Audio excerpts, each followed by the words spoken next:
মেৰাপানীত অবৈধ লালিগুৰৰ ৰমৰমীয়া ব্যৱসায়।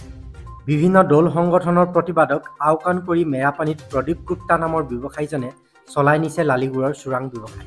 উল্লেখ্য যে আজি কিছুদিনৰ আগতে এই প্ৰদীপ গুপ্তাই দুজন অসমীয়া যুৱকক মাৰপিট কৰা ঘটনাৰ পিছতে বিভিন্ন দল সংগঠনে তেওঁৰ বিৰুদ্ধে সৰব হৈ পৰিছিল আৰু ব্যৱসায় প্ৰতিষ্ঠান বন্ধ কৰাৰ আহ্বান জনাইছিল।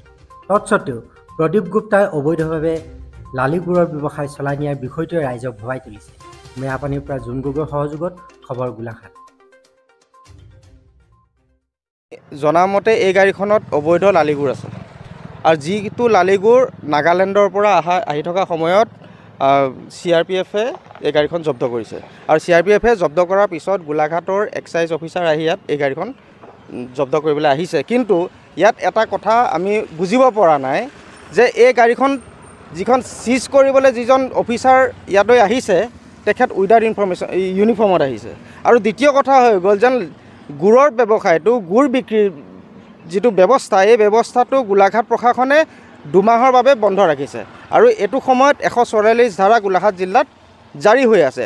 তো 144 ধাৰা জাৰি হৈ থকাৰ সময়ত কি ধৰণে এই অবৈধভাৱে গুড়খিনি বিক্ৰীৰ বাবে অনা হৈছে, ইয়াত আমাৰ প্ৰশ্ন আছে আৰু এই প্ৰশ্নৰ অনুধাৱন কৰিবলৈ আমি সকলো ৰাইজক জনাইছোঁ আৰু ইয়াৰ বিষয়ে গোলাঘাট এক্সাইজে যি ধৰণে ব্যৱস্থা গ্ৰহণ কৰিব লাগে সেইটো ধৰণে তেখেতলোকে ব্যৱস্থা গ্ৰহণ কৰা নাই।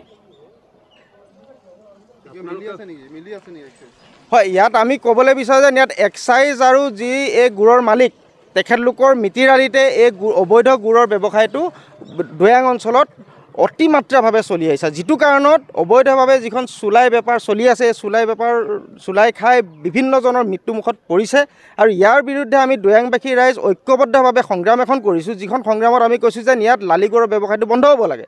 কিন্তু বাৰম্বাৰ এই দাবীটো জনাই থকাৰ পিছতো গোলাঘাট প্ৰশাসনে কিয় এনেদৰে মুকলিকৈ অবৈধভাৱে গুড়ৰ ব্যৱসায়টো চলাই অহা কাৰ্যক আমি ধিক্কাৰ জনাইছোঁ আৰু ইয়াৰ বিৰুদ্ধে আমি উচিত তদন্তৰ ব্যৱস্থা গ্ৰহণ কৰিবলৈ আমি গোলাঘাট জিলা প্ৰশাসনক তথা আবকাৰী বিভাগক আমি দাবী জনাইছোঁ। বিষয়াজনৰ লগত আপোনাৰ বাৰ্তালাপ কৰাৰ পিছত বিষয়াজনে আপোনাক কি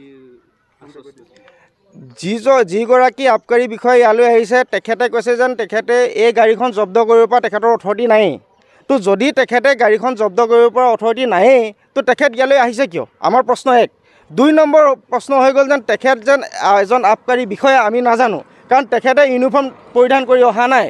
তো তেনে ক্ষেত্ৰত এটা কথা আমি বুজি পাইছোঁ যেন বাৰম্বাৰ ৰাইজে আমি দাবী জনাইছোঁ যে এই গাড়ীখন আপোনালোকে জব্দ কৰি পেলাই গোলাঘাটলৈ লৈ যাওক আৰু তেখেতে আমাক আভুৱা বৰাই কৈছে যে আমি এই গাড়ীখন এনেদৰে লৈ গৈ আমি কোৰ্টতহে এই গাড়ীখন জব্দ কৰিব পাৰিম। আজিৰ যি নিয়ম অনুসৰি অন দ্য স্পটত এই গাড়ীখন চিজ কৰিব লাগে আৰু তেখেতলোকে এইটো কৰিবলৈ অপাৰগ হৈছে। এই ক্ষেত্ৰত আবকাৰী আৰু এই যি গুড়ৰ লগত ব্যৱসায়ী জড়িত হৈ আছে এই সকলোৱে মিতিৰ আলিতে এই গুড়ৰ ব্যৱসায়টো চলি আছে। তো ইয়াৰ বিৰুদ্ধে ৰাইজ সজাগ হ'ব লাগে আৰু প্ৰশাসন ইয়াৰ যিকেইজন দোষী ইয়াত আছে তেখেতলোকৰ বিৰুদ্ধে ব্যৱস্থা গ্ৰহণ কৰিবলৈ আমি দাবী জনাইছোঁ। মানে সেই গুপ্তা মানে ইয়াত আনিছিলোঁ, মেৰাপানী আনিছিলোঁ, তিতাব নিবলৈ আনিছিলোঁ। মালটো গুপ্তাৰে হ'ব চাগে, মোকতো মানে ভাড়াহে পঠিয়াইছিলে আৰু আনিবলৈহে পঠিয়াইছিলে। গাড়ীখন গুপ্তাৰে হয়। আগতে কেইবাৰ নিলা? আজি প্ৰথম আহিছোঁহে মই নিবলৈ। আগত এখন গ'ল নেকি? আগত যোৱাটো গম নাপাওঁ যে মই লাষ্টত আহিছিলোঁ যে। মালটো ক'ৰ পৰা আনিছিলা? পুতিল চোপাত।